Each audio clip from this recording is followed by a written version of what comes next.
Hey guys, welcome back to the channel. You know what? I've had issues with high-speed sync on my Sony because I moved over from Canon. But I think I got a solution for you.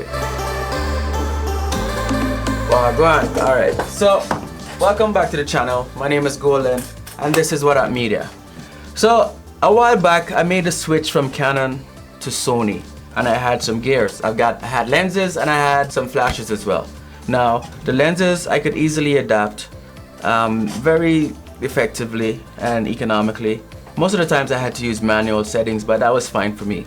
But while I was trying to use a flash like this guy here, the Yongnuo 563, every time you go above 1/400 of a shutter speed, you'd have that horrible high-speed black line across your photo. So what I wanted to do was to figure out if I could find something that I could still use that's not gonna break the bank.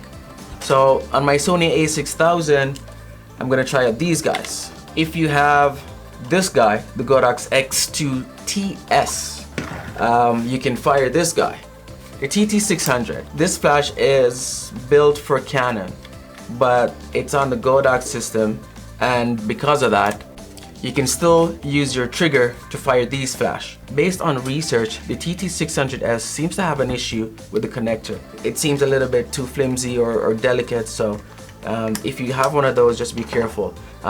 Most of the times this connector breaks and then it's a pain to get it replaced or whatever. I would recommend the TT600 because it's a little bit more sturdy. You can still use it the same way as you would the TT600S as long as you have the Sony trigger for Godox.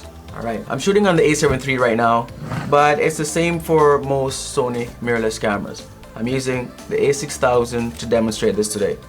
You may not be able to go above a certain shutter speed. Right now it's 1/160th. So what you'll need to do, you'll need to go into the trigger itself and you need to make sure that the camera icon is on to make sure that there's a complete connection communicating from the trigger to the camera. And you also got to turn on high-speed sync. We're gonna select the mode menu and then we search for sync, press set to enter the menu, and we navigate to high-speed sync.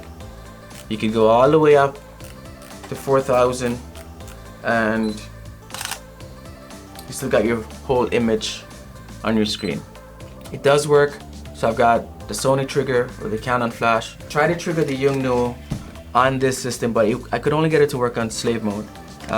This flash does have a group setting, but they don't work together. It's two different systems, so you can still get it to work in slave mode, and that's still a pretty good option. So if you like this video, remember to click that like button, and if you haven't subscribed already, click that subscribe button. Just do it. Bang that notification bell because you'll never miss a video that way. Thanks for joining me on WADAT Media again. Catch you in the next video.